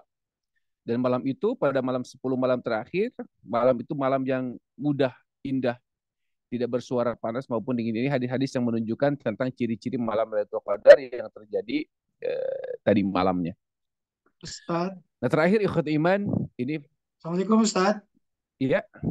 Mohon maaf, ini ada kendala teknis di slide di operator, jadi nggak bisa bergeser. Baik. Oh ya, nggak apa-apa. Ini terakhir ya, satu slide lagi terakhir.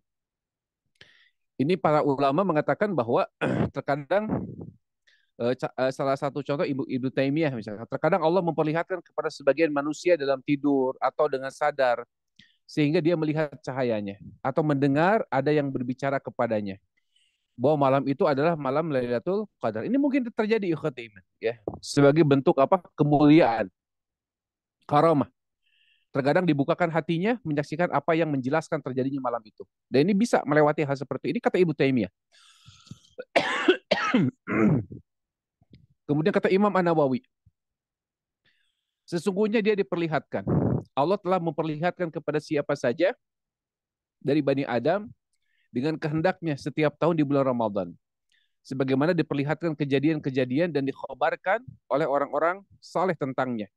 Kesaksian mereka yang telah melihatnya tidak sedikit. Artinya ciri-ciri malam Lailatul Qadar itu bisa dirasakan oleh sebagian orang. Dan ini banyak riwayat kata Imam An-Nawawi. Cuman yang paling penting, kata Ibnu Hajar, beliau menukilkan bahwa siapa yang melihat malam Lailatul Qadar disukai untuk merahasiakannya dan tidak mengabarkannya kepada seorang pun.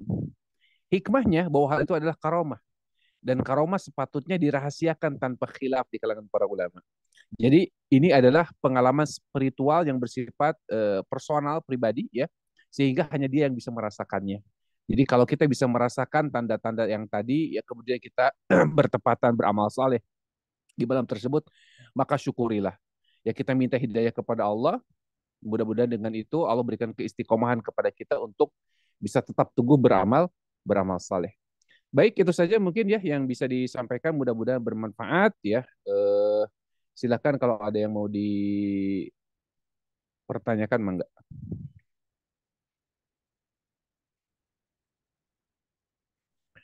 Baik, alhamdulillahirrahmanirrahim. Setelah kita dengarkan materi yang disampaikan oleh Ustadz Gun-Gun Syahabuddin LC, semoga dengan materi Lailatul Qadar, ciri dan keutamaannya tadi dapat semakin menambah semangat dalam memaksimalkan ikhtiar kita dalam bertawakal, beribadah, beramal solih hanya karena Allah Subhanahu wa Ta'ala. Disampaikan kembali jika kajian online 10 malam terakhir ini yang merupakan Lailatul Qadar Series merupakan giat agenda rutin dari Ikatan Alumni Haji Khalifah tahun 2015 dengan Pak Kuku sebagai ketuanya. Tuh.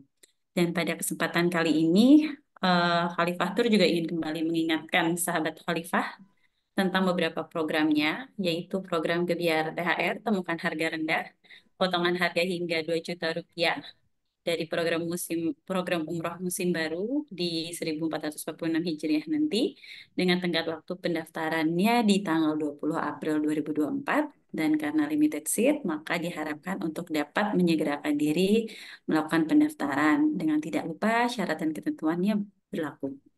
Lalu kemudian ada program Laser Khalifah yaitu Amazing Uzbekistan yang dijadwalkan berangkat tanggal 26 Juni 2024 dan juga Autumn Seoul dijadwalkan berangkat di tanggal 12 Oktober 2024.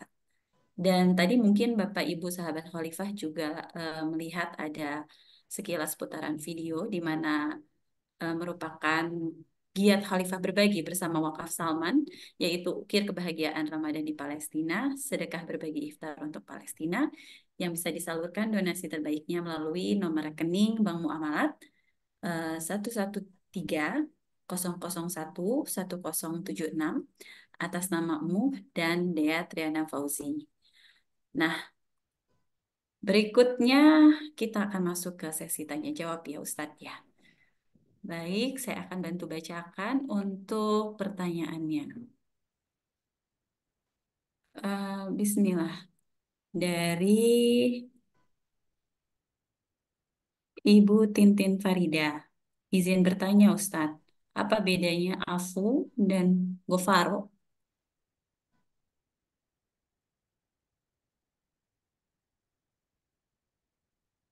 Ustadz? Ya, ya. Ya, tadi disampaikan pertanyaan dari Ibu Tintin Farida. Izin bertanya Ustadz, apa bedanya arti dari afu dan gofaro? Mungkin afu itu Ya, kan innaka afu untuk hibul gitu ya. betul, betul. Ya, gini ya.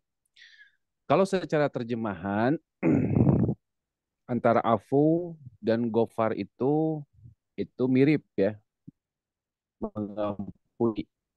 Jadi sebetulnya antara afu dan gofar itu tidak ada perbedaan yang signifikan. Cuman ya sebagian ulama mengatakan bahwa al-afu ini lebih tinggi derajatnya dibandingkan dengan gofur ya atau magfirah. Sebagian orang mengatakan begitu. Seperti misalkan begini.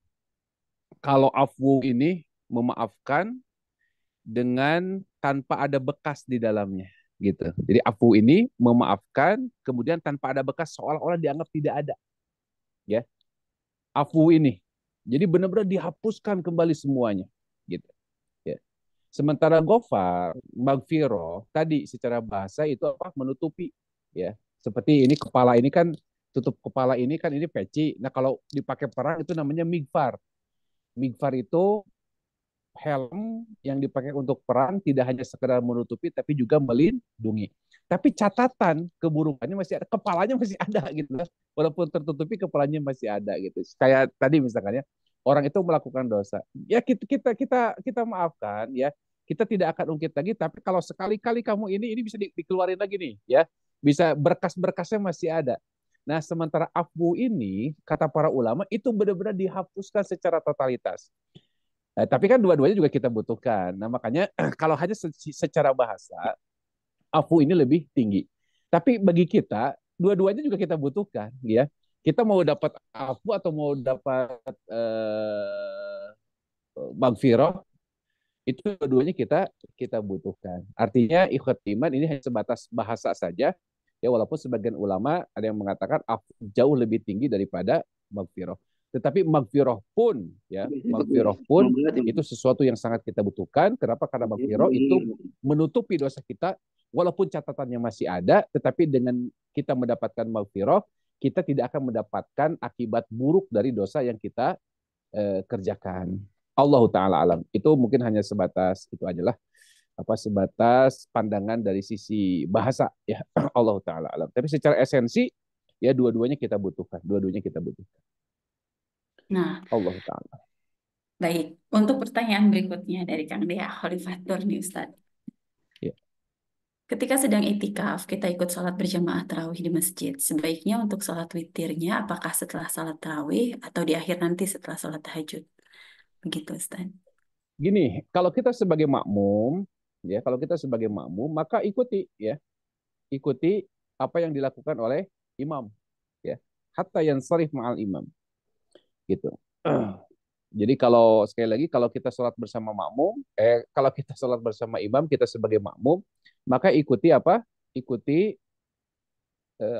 imam. Seandainya imam itu tidak melakukan witir, ya. Seandainya imam itu tidak melakukan witir, berarti kita aman, ya oke. Okay. Nah, tapi kalau seandainya imam itu melakukan witir, sementara kita ingin tahajud, ya, tidak jadi masalah. Ketika imam, makanya kenapa sholat witir itu lebih afdol 21, ya. Kenapa? Dari sisi masyakoh, dari sisi kesulitan itu lebih tinggi dibandingkan dengan yang tiga sekaligus. Dua-duanya boleh, ya. Tiga sekaligus boleh, 21 boleh. Tetapi untuk 21 ini ada apa namanya? Ada nilai plus. Ketika ada orang yang tadi misalkan dia ingin tahajud di tengah malam, kemudian dia ingin sholat witir di tengah malam, di akhir malam, sementara di awal malam taraweh dia harus menyelesaikan sholat bersama imam, sehingga dia tidak perlu berhenti sebelum imam berhenti. Jadi dia masih bisa sholat terus bersama imam sampai selesai, sampai imam sholat witir yang 3 rakaat, ya. Nah begitu imam salam dia tinggal tambah 1 rakaat lagi, sehingga niat sholat dia yang terakhir itu bukan witir tetapi untuk menggenapkan. Ini boleh ikut imam, ya. Ini boleh sehingga dia tetap dicatat sholat bersama imam. Nah, adapun kalau imamnya cuma 8 rakaat misalkan ya, witirnya nanti tengah malam itu kan aman. Tetapi kalau imamnya melakukan witir di awal, sementara kita punya keinginan ikut tahajud nanti di akhir malam, nah solusinya seperti tadi, tinggal tambah 1 rakaat lagi dari rakaat ganjil yang dilakukan oleh imam. Makanya lebih wise ya, lebih bijak ketika witir itu 2+1 ya, selain masyakohnya lebih tinggi, masyakoh itu tingkat kesulitan, karena dalam ibadah semakin tinggi tingkat kesulitan itu semakin bagus ya, semakin baik dalam ibadah itu. Nah kan kalau 2+1 itu kan berarti ada takbir takbir ihram 2 kali ya, doa istiftahnya 2 kali, kemudian ada salam pertama, ada tahiyat yang lebih banyak, itu masyakoh namanya ya, ada tambahan-tambahan yang lebih. Allah taala alam. Walaupun ya 3 sekaligus juga tidak jadi masalah, boleh gitu kan. Cuman untuk memfasilitasi jamaah yang tadi misalkan dia ingin sholat witir di akhir malam, ya itu kan masih bisa ter apa namanya? Bisa Rekomendasi gitu ya. ya gitu apa tadi? Terakomodir, ya terakomodir gitu ya, bisa Baik, terakomodir begitu. baik. Allah taala. Berikutnya dari Bapak atau Ibu Nungki, Bismillah. Izin bertanya, Ustadz, mana yang lebih utama? Akhwat yang berjamaah tarawih di masjid sampai selesai mengikuti imam sampai selesai witir, atau salat tarawih sendirian di rumah? Gini, kalau misalkan kemampuan kita kaum kita kaum apa ibu-ibu ya, kalau kemampuannya di bawah kemampuan imam, maka lebih baik ikut. Kenapa? Karena tarawih ini syiar ya, syiar gitu. Sebagaimana Nabi SAW itu membangunkan keluarganya, ya, membangunkan keluarganya di malam-malam 10 hari terakhir ini, dibangunkan keluarganya. Jadi bukan hanya sebatas dirinya sendiri, tapi juga keluarganya. Oleh sebab itu, ya kita lihat kondisi masjid, ya kondisi imamnya. Kalau misalkan ketika di masjid itu tarawehnya tidak berkualitas, ya cuma ngejar rokaat, jumlah rokaat, ya bacaannya juga nggak benar misalkan. Sementara kalau kita sholat sendirian lebih khusyuk, maka sholat sendirian lebih baik, ya sholat sendirian lebih baik.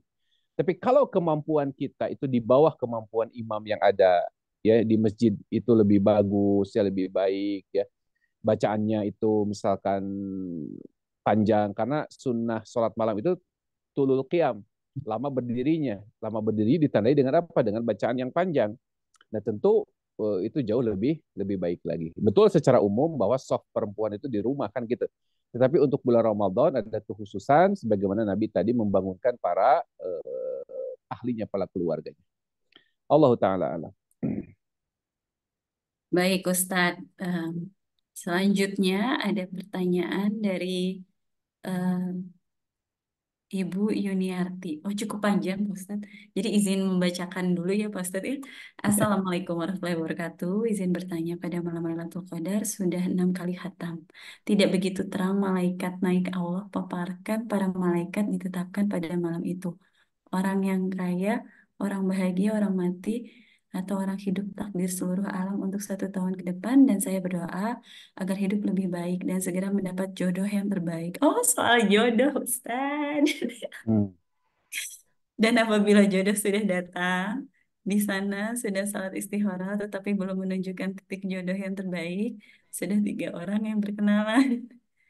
Banyak juga ya, Bu ya. Saya satu aja belum, Bu. Masya Allah. 3 orang yang berkenalan dengan saya begitu. Bagaimana solusinya membawa keberkahan, kesolehan kita terjaga makfirah seorang hamba banyak dosa datang ke masjid, salat tahiyatul masjid, membaca Al-Quran, mendengarkan salat, membuka HP. Ustadz, mungkin ini soal tentang bagaimana berikhtiar, tentang bertawakal, soal jodoh Iya. mungkin ya, ya intinya mah gitu.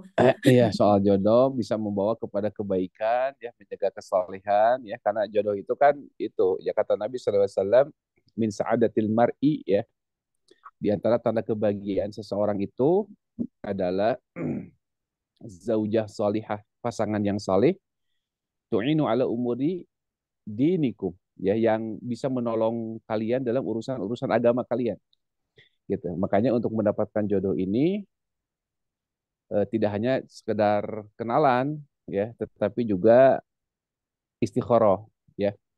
Istikharah, setelah istikharah tentu banyak berdoa, ya, ditunjuki jalan yang baik, semoga pasangan yang didapatkan tadi ya bisa menolong kita dalam urusan agama kita. Jangan menjadi fitnah, ya. Kita punya pasangan tapi malah menjauhkan kita dari agama, ini kan fitnah, ini ujian ini, gitu kan.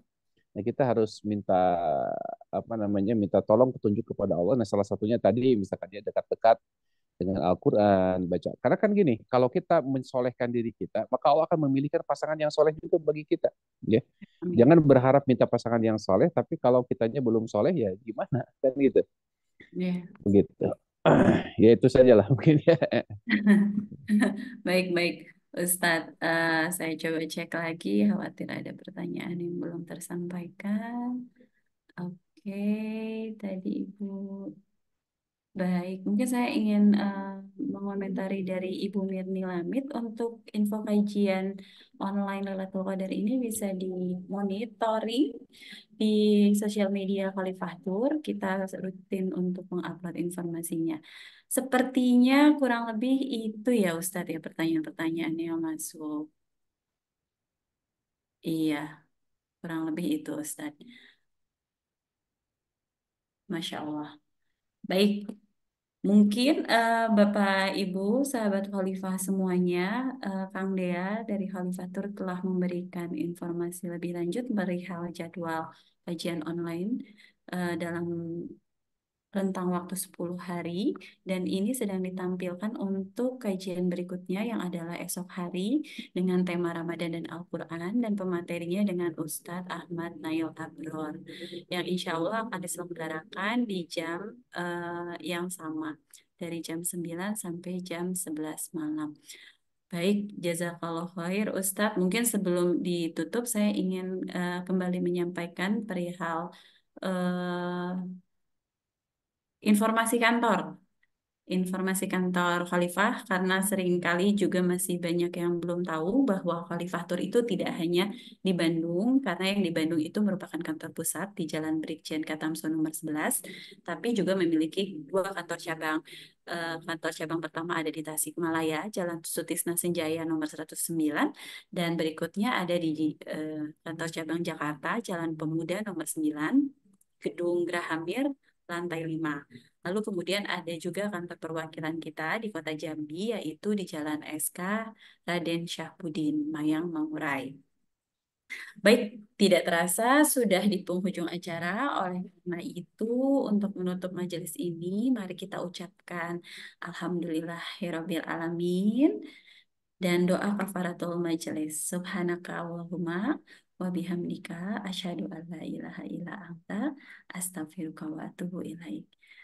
Terima kasih, jazakumullah khair.